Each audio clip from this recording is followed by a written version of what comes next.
aos 2 anos da guerra relâmpago que Putin pretendia no início, estamos a falar da Ucrânia, parece que está na altura de negociar uma saída para a guerra? A mim parece-me desde o princípio, mas estou muito isolado na minha opinião. Nós já assistimos nestes 2 anos a várias fases da guerra. Primeiro, a operação militar especial visava cercar Kiev, a capital, e Kharkiv, que é a segunda cidade da Ucrânia. Isso falhou. Falhou para as tropas russas, que derivaram para sul e para leste, para a região de Kherson, e mais tarde conquistaram Mariupol, que foi muito importante para os russos, porque estabeleceu a ligação do Donbass com o mar e, ao mesmo tempo, aproximou da região da Crimeia, reocupada pela Rússia, em 2014. Tivemos depois, no verão do ano passado, a ofensiva da Ucrânia, que teve grande sucesso. Estavam muito bem armados, recuperaram Kherson, fizeram grandes avanços, mas parou a certa altura. Parou por cansaço, parou para se rearmar, parou porque acharam que iam retomar mais tarde. Entretanto, a Rússia conquistou Bakhmut, que foi aquela batalha sangrenta que nunca mais terminava, mas que também foi importante para assegurar o domínio da região do Donbass, que é a região habitada por russos da Ucrânia. E quando a Ucrânia retoma a ofensiva, os russos tinham feito aquilo que sabem fazer bem, que é entrincheirar-se e preparar a defesa. E esbaiaram, falhou a ofensiva ucraniana. E seguiu-se uma contraofensiva russa, que culminou há dias atrás com a conquista da Advinka, que também é essencial para o Donbass. Também uma batalha sangrenta, com uma batalha sangrenta, dos dois lados. Nem sabemos quantos.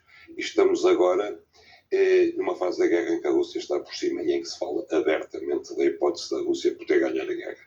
Ora, vale a pena recordar quais foram as garantias que o Ocidente e a NATO foram dando à Ucrânia desde o início da guerra. Quando dizes que a Rússia está por cima, é também em larga medida porque os aliados não estão a conseguir cumprir aquilo que disseram publicamente que iriam fazer. Exatamente, que é as garantias. Mas antes uma pré-nota. Obviamente que também houve garantias dadas por Putin aos seus cidadãos e houve muita propaganda feita internamente pela Rússia. Eu não tenho informação suficiente para comentar, mas é evidente que houve, como se costuma dizer, a primeira vítima de uma guerra, é verdade. Portanto, eu olho só para o lado ocidental. Foi dada à Ucrânia a garantia de que nunca faltariam armas. E faltaram por exaustão do estoque de armamento europeu e nos Estados Unidos por questões políticas, não é? Foi prometido que a Rússia ia perder a guerra. Isto é uma frase de Lloyd Austin, em junho de 22, quando vai a Kiev, que é uma frase determinante. Porque ele diz não só que a Rússia vai perder a guerra, ele diz que o objetivo da guerra não é apenas libertar a Ucrânia, é garantir que a Rússia vai ficar de tal maneira enfraquecida que nunca mais vai tentar uma aventura militar.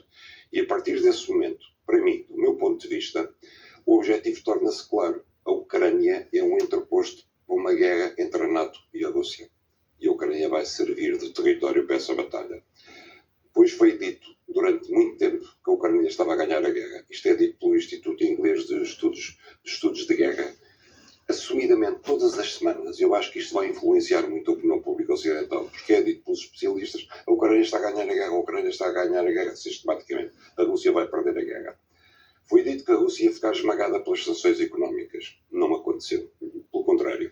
E mesmo o corte do fornecimento de energia russa aos países europeus levou a que, estranhamente, a Rússia juntou-se com a Arábia Saudita, que era suposto ser o fornecedor aliado ocidental, diminuíram o corte de petróleo através da OPEP, os preços subiram na espiral e a Rússia vendeu não só a países outros, como a Índia, mas aos próprios países europeus através de esquemas cruzados. Portanto, a Rússia está a ganhar uma fortuna com a crise nos mercados petrolíferos, com a subida dos preços. A Europa está a sofrer as consequências, a Rússia está próspera. Quando dizias há pouco que a Ucrânia é um entreposto, a partir daquelas declarações de Lloyd Austin, é um entreposto em que o objetivo é não apenas o território ucraniano, mas sim um confronto entre o Ocidente e a Rússia, posso perguntar-te se tu achas que ele foi provocado por quem?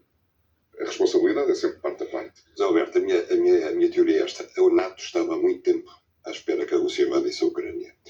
Nós sabemos, há provas de que a Ucrânia estava a ser preparada militarmente pela NATO, a ser treinada. Não é por acaso que os ucranianos conseguiram tão rapidamente utilizar armas que não conheciam.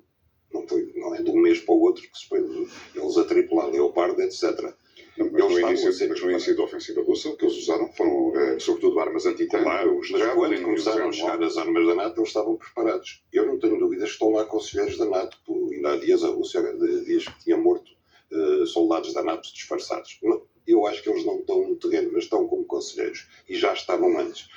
Politicamente, eu penso que os Estados Unidos têm como certo que no prazo de 10 anos, isto foi dito pelo chefe de Estado-Maior Armado dos Estados Unidos, vão ter um conflito com a China.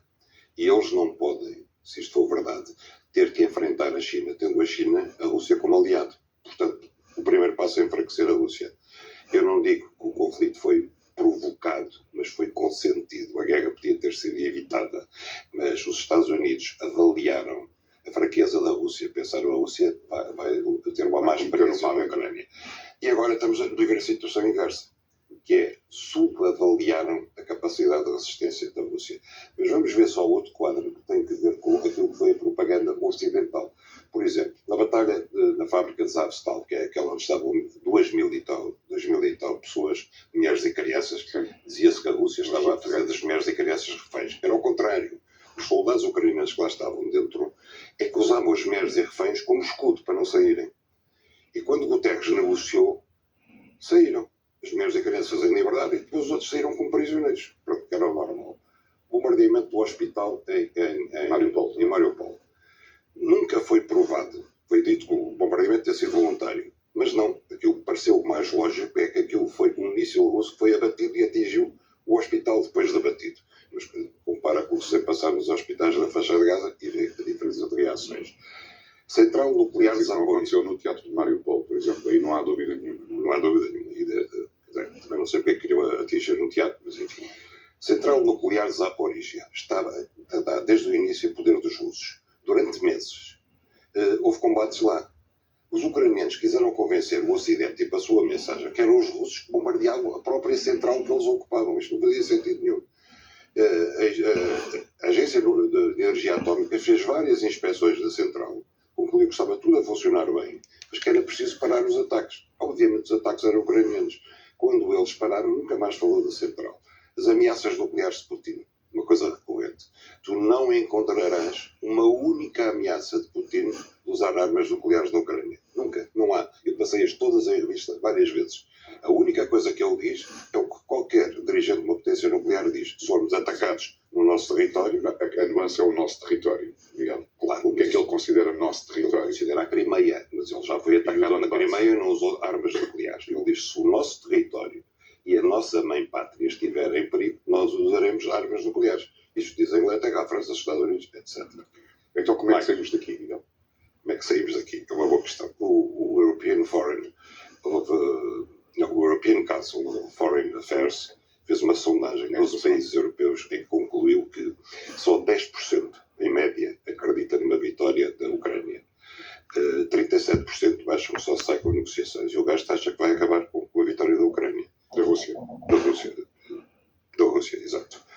Ora bem, eu acho que é agora ou nunca. Porque ou se negocia agora com Putin, e ele ainda há 3 semanas, quando deu a entrevista ao Tucker Carlson, o jornalista americano, ele disse: eu continuo a estar disposto a negociar, mas nunca quiseram negociar comigo. Eu acho que nunca ninguém quis negociar a paz com Putin, porque acharam que podiam derrotar. E agora, a destruição da Ucrânia está avaliada em 500 mil milhões de dólares. Ainda há 4 milhões de pessoas desalojadas, das 12 milhões inicialmente. Das duas, uma. Ou vamos continuar de braços cruzados a sacrificar a Ucrânia e os ucranianos em nome do heroísmo europeu, que consiste em os ucranianos que morram até o último homem, uma espécie de doutrina da vacina. Lembras da doutrina da vacina que Kissinger queria aplicar em Portugal em 1975? Vocês querem ser comunistas? Muito bem, sejam comunistas. Fica como vacina para os espanhóis, para os italianos. Aqui pode ser o mesmo, que seria o cúmulo do cinismo. Vamos perder a Ucrânia para a Rússia e a seguir os outros europeus vão apostar forte na NATO, porque vão ficar todos com medo que lhes aconteça o mesmo. Isto seria terrível.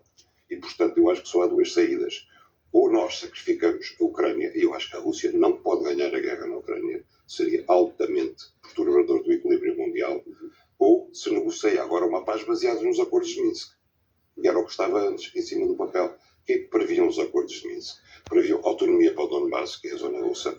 Previam que a Ucrânia não pode ter nenhum tratado internacional assinado sem o acordo do Donbass. Isto porque é adesão à NATO, que era a coisa mais importante, que os russos não querem, e é por isso que a NATO também não aceita. E previa que a Crimeia, a Ucrânia tinha aceitado isto, a Ucrânia assinou os acordos de Minsk, a Crimeia ficava definitivamente integrada na Rússia. Esses acordos são 2014 e 2015 e nunca foram verdadeiramente implementados. Há uma troca de acusações imparável, parte a parte. Sim, eles foram assinados não só pela Rússia e a Crimeia, mas também pela Alemanha e pela França. É verdade. Miguel, vamos avançar porque, entretanto, falavas há pouco dos ucranianos serem exterminados até ao último homem, mas, entretanto, na Rússia, Putin vai exterminando os seus adversários até ao último, um por um. Agora, Alexei Navalny morreu na prisão, que fica acima do Círculo Polar Ártico, fazia parte do A pior vulcão. coisa que podia acontecer para a imagem de Putin em termos de relações públicas é desastroso. Eu não sei se ele deu ordem direta para o matar, acho que seria completamente estúpido. Agora, ele é o responsável moral pela morte de Navalny, não há qualquer dúvida sobre isso. Exilou-lo para o pior campo de prisão que pode haver na Rússia, para o novo gulag soviético. Mas Navalny, que é um homem, porque eu tenho uma admiração incrível, porque a coragem dele é quase insana, conseguiu dar à escala planetária uma humilhação tremenda a Putin. Ele mostrou que um homem só conseguia, com a sua coragem, deixar cheio de medo um Estado e um ditador como Putin. Isso é inacreditável. Eu acho que essa é... E agora isso continua, não é? Agora, hoje foram proibidas as manifestações de pesar pela morte de Navalny. Quer dizer, Putin deve estar com os antigos czares que depois de matarem todos os seus inimigos e empalharem do lado de fora do Kremlin, nem assim conseguiam dormir descansados. Porque quando se mata todos os amigos e todos os inimigos, já não resta nada. Miguel, temos tempo ainda para falarmos o breve que for possível da outra guerra que está instalada em Portugal. Temos